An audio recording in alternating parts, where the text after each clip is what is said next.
Herkese merhaba. Ben Alex, 35 yaşındayım. Cambly'de öğretmenim. Ben 3 yılda İstanbul yaşıyorum. Çok severim. Yani çok kalabalık, çok kaos var ama ben çok mutluyum. Ve her gün Türkçe pratik yapıyorum. Hello there. Today I'm going to talk to you about an extremely important subject when learning any language, and especially English. That's how to learn vocabulary. First thing I want to talk about is knowing a word actively and passively. What does that mean? What's the difference? If we know a piece of vocabulary actively, it means we know it from Turkish or French into English, and from English into Turkish. Okay, let me give you an example. Teşekkürler, thanks. If somebody says teşekkürler to me, I understand, and I can say teşekkürler to them. However, if I am not able to use the word, but I can understand it from its context, this is what we call passive knowledge. Okay?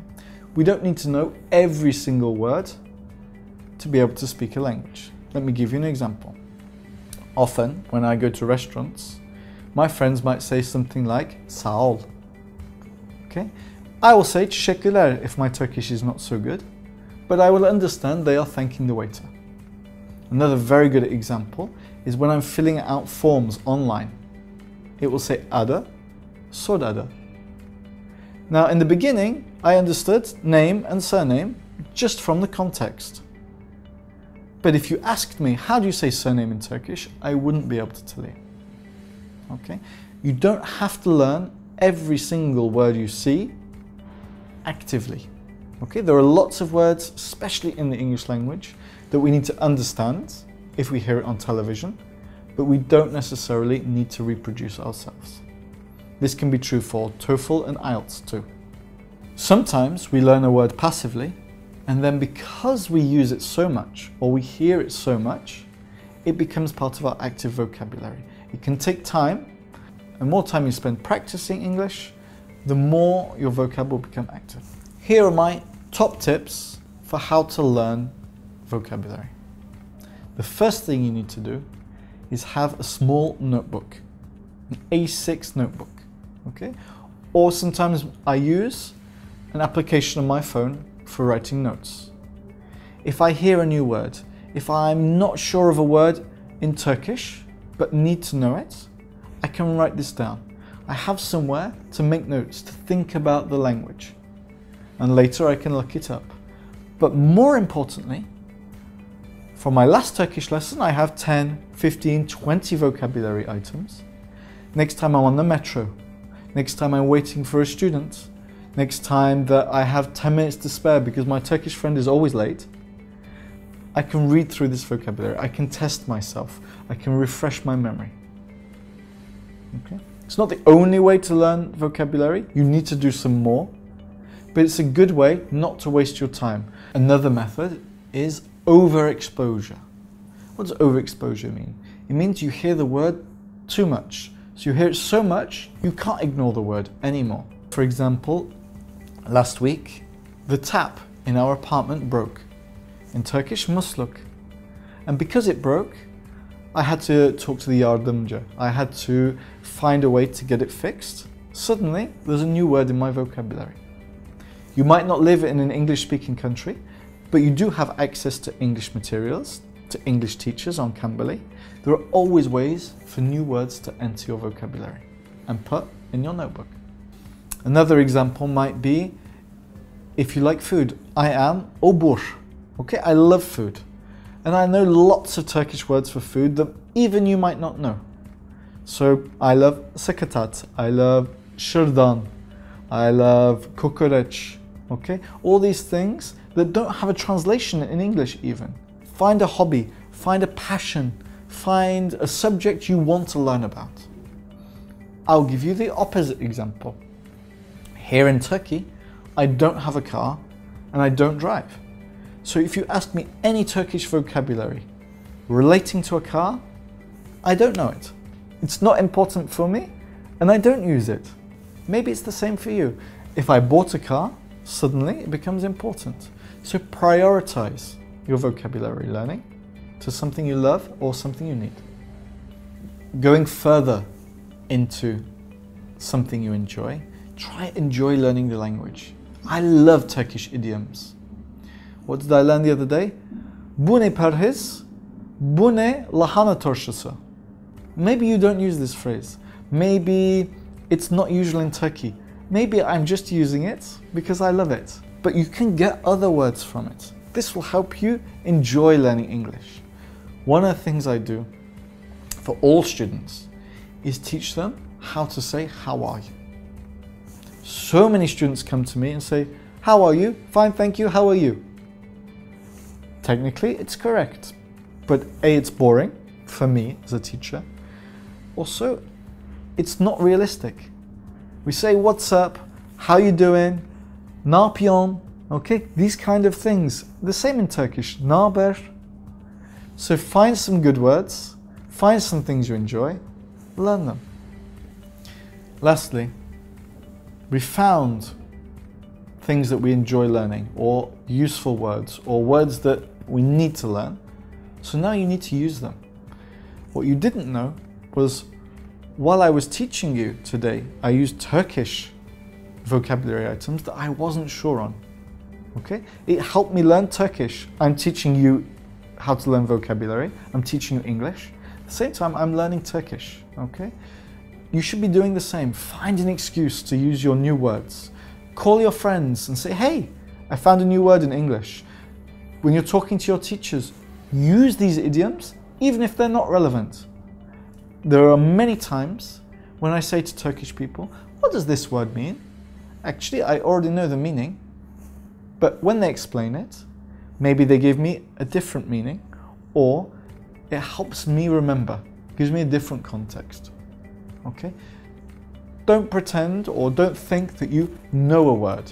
Okay? We can always learn more, and we can always try and use it in different contexts. So use the vocabulary as well as learning it.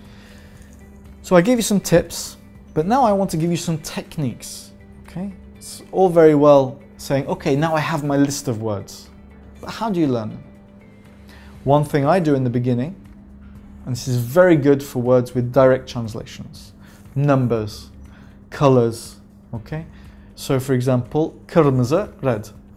I will write it in my notebook, but then get a separate piece of paper and just write it 10, 15, 20 times, kırmızı, kırmızı, kırmızı, until it starts to go in my memory, to get it into your brain, okay? The idea, obviously, is to be able to say, mavi ne demek? Blue, okay? Without thinking even, so quickly. And this is the first piece in this puzzle, okay? The first step. The next method is the association method. What does that mean? That means, while I see a word, okay? Doesn't matter what the word is, it has no context, it has no meaning in a foreign language. So we need to give it some meaning. We need to give it our brain a way to remember this word. There are a few ways to do this. The first thing we can do is ask, what kind of word is this? Is it a noun? Is it a verb? Is it an adjective? And every time we think of a noun, we should imagine this word in a specific place. Let me give you an example. At home, for adjectives. Okay, so welcoming. And we think, ah, yeah, welcoming home. Blue. Think of something in your house that is blue. And suddenly you associate, you have a picture of your house and you know it's an adjective. It's just helping you learn. Why? Because in English we have thousands of words. And if you really want to be fluent, if you want to do TOEFL, IELTS, if you want to speak like a native speaker, you need a large vocabulary. So we need to find methods. Finally, the last thing we can do is to break up words. I'll give you an example from French.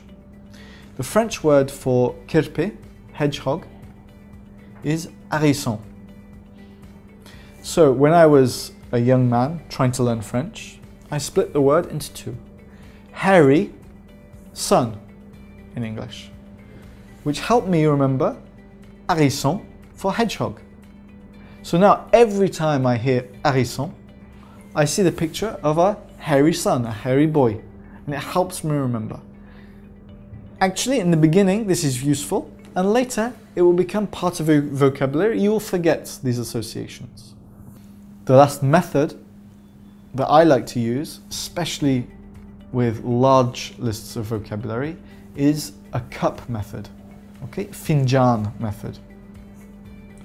Take 3 cups, empty, and your list of vocabulary, and make them into flashcards. Okay, on one side is written Turkish, one side English. Now you can fold or scrunch your pieces of paper into a ball, and you should pick up your flashcard and read kırmızı. What's kırmızı in English? Red. If you get it correct, put it into your first fincan, your first cup, and go for the next word. So after the first session, you will have some words in your first cup and some words you didn't know still waiting. When you come back on the second day or for your second session, take your first cup and look at the words again. If you get them correct, move them to the second cup. If you got them wrong, move them back to the beginning. Okay? So at the end of the second session, you'll have some words in the second cup, some words in the first cup, and some words at the beginning. On the third session, the third day or fourth day, come back and repeat the process. Start with the second cup. If you get it correct, it goes to the third cup. If you get it wrong, all the way back to the beginning. I guarantee you, by the time you have everything in the third cup, you will know these words. Okay, because it might take a week, it might take 2 weeks, but you've shown on 3 or 4 separate occasions you have learnt these words. This method takes a lot of discipline, okay, and especially because you should be adding more words to the beginning. Okay, you're not going to finish these words, you're going to have a Cambly session, you're going to watch a podcast, you're going to bring new vocabulary to your cups. So this is an ongoing thing. You should be doing this for months at a time. It's hard, it requires work, but it's so effective. Today we discussed a lot of ways, a lot of tips and methods on how to learn vocabulary. I hope you enjoyed some of them. I hope you're able to use them. And also bear in mind, when you learn vocabulary, it's an active task. It's something that you are trying to do. By listening to podcasts, by watching YouTube videos, you may hear new words, but you aren't necessarily learning them. How many of you paused this video and tried to learn new words from me? How many of you wrote down any words you didn't know? I'm guessing not many, and that's fine. Okay, this video is about teaching you techniques, but why not kill 2 birds with 1 stone? Why not do both of these things? If you're watching an educational video, write down new words and add them to your list.